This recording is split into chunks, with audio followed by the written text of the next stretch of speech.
అయితే స్వతంత్ర అభ్యర్థిగా చెప్పండి.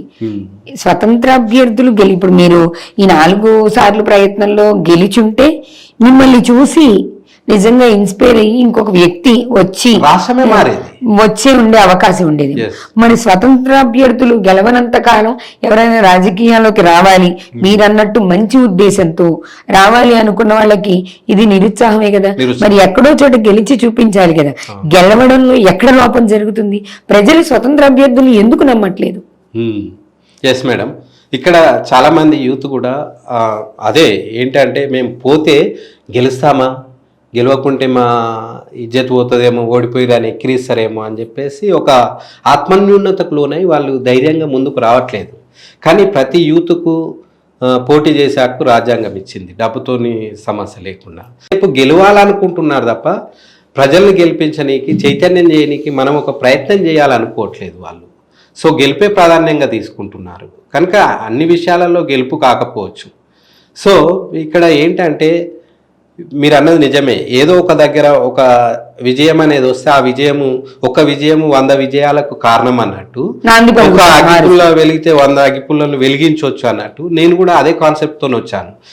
2009లో కనుక ఒకవేళ నాలాంటి వ్యక్తితో నన్ను లేకుంటే నియోజకవర్గంలో నాలాగా ఫైట్ చేస్తున్న స్వతంత్ర అభ్యర్థులు ఎక్కడో ఒక దగ్గర నిజాయితీగా గెలిచుంటే వాళ్ళ పరిపాలన డిఫరెంట్గా ఉండేది. వారి పరిపాలన యొక్క ప్రభావం కూడా రాష్ట్రం మీద పడేది, దేశం మొత్తం కూడా పడేది. ఇది చెప్పండి, ఇప్పుడు మీరు అన్నట్టు పరిపాలన ప్రత్యేకంగా ఉండేది, దేశ రాష్ట్ర రాజకీయాల్ని ప్రభావం చూపించేది అని మీరు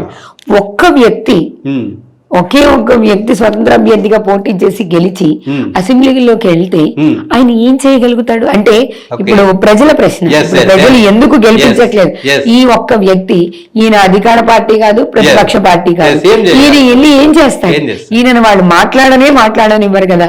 ఈయనకు ఓటు వేస్తే నా ఓటు వృధా అయిపోతుంది అనే భావన ఉంటుంది.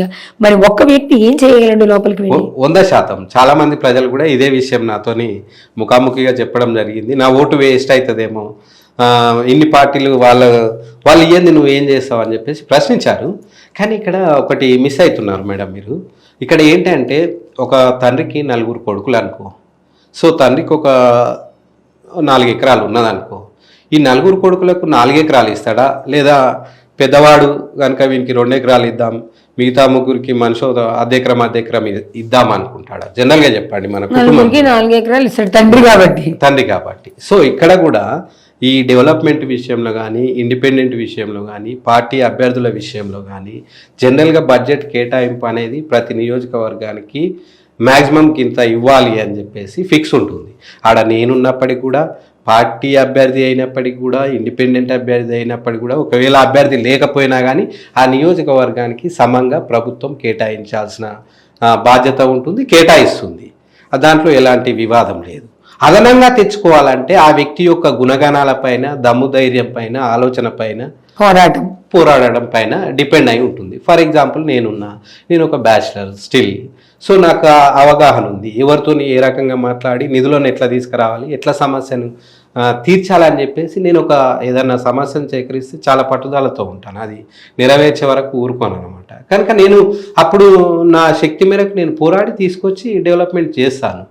అందుకోసం నేను ఏదో పార్టీలో చేరాల్సిన అవసరం లేదు, ఆ పార్టీకి వత్తాసు వాళ్ళకి, ఆ పార్టీకి జైగొట్టాల్సిన అవసరం లేదు.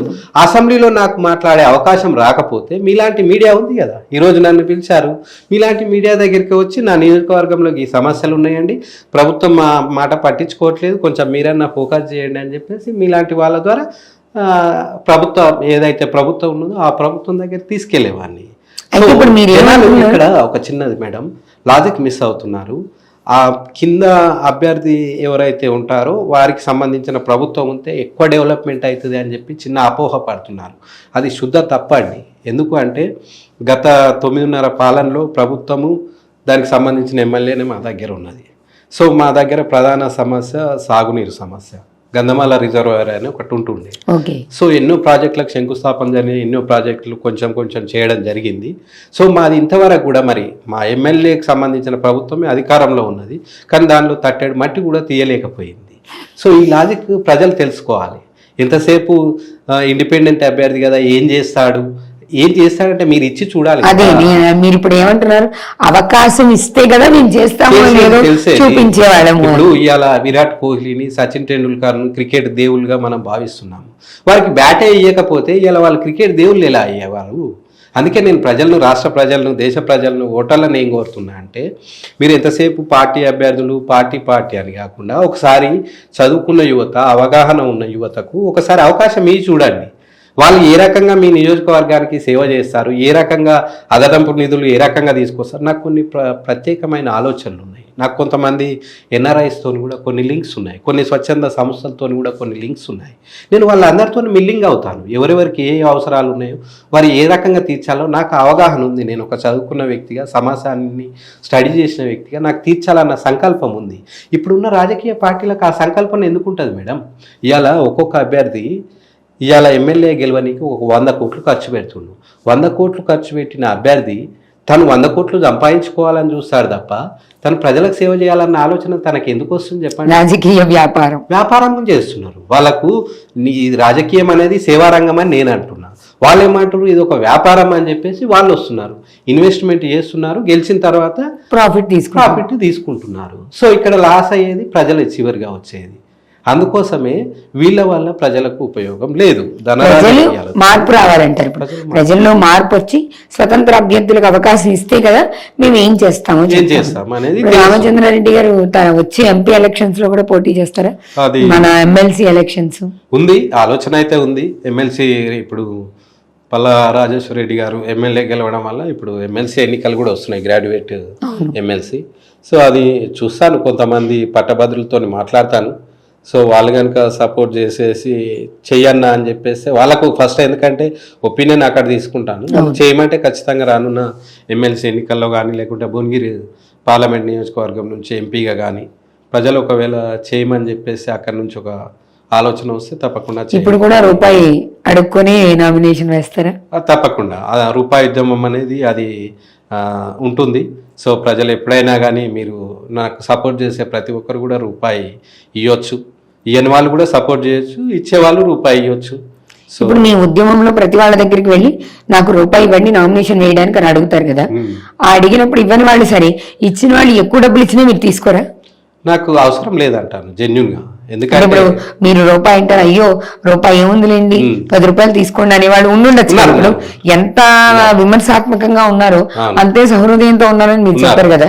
10 రూపాయలు 100 రూపాయలు ఇవ్వడానికి దగ్గరికి వచ్చిన వాళ్ళు ఉంటారు, అప్పుడు ఎంత తీసుకుంటారు? అప్పుడు వాళ్ళు నా దగ్గర కూడా అట్లా వచ్చిన వాళ్ళు ఉన్నారు. నేను చెప్పాను జనరల్గా ఇది నేను పార్టీ ఫండ్ కోసమో నా కోసమో కాదు కనుక అంత నాకు అవసరం లేదండి, 1 రూపాయి ఇస్తే చాలు అని చెప్తాను.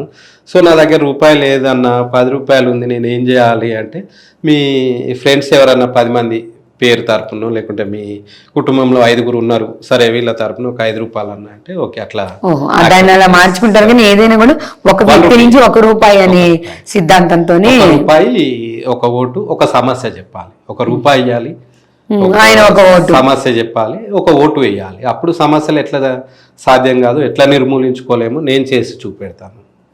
ఎందుకంటే ఇప్పుడు పవర్ ఉంటేనే కదా సమస్యను తీర్చేది. ఇప్పుడు పవర్ ఉన్న వాళ్ళు ఏం చేస్తున్నారంటే ఇన్వెస్ట్మెంట్ పెట్టిరు కనుక ఎంతసేపు మా ఇన్వెస్ట్మెంట్ ఎట్లా సంపాదించుకోవాలని వాళ్ళు టైం కేటాయించలేకపోతున్నారు. సో వాళ్ళకి మాకు డిఫరెన్స్ ఏంటంటే, వాళ్ళు వ్యాపారం అనుకుంటారు, మేము సేవ అనుకుంటున్నాం. వాళ్ళు ఎంతసేపు ముందుగా పెట్టుబడి పెట్టి వెనక సిరి సంపాదించుకుంటున్నారు, మేము ముందుగా పెట్టుబడి పెట్టట్లేదు, వెనక సిరి సంపాదించుకుంటున్నాం.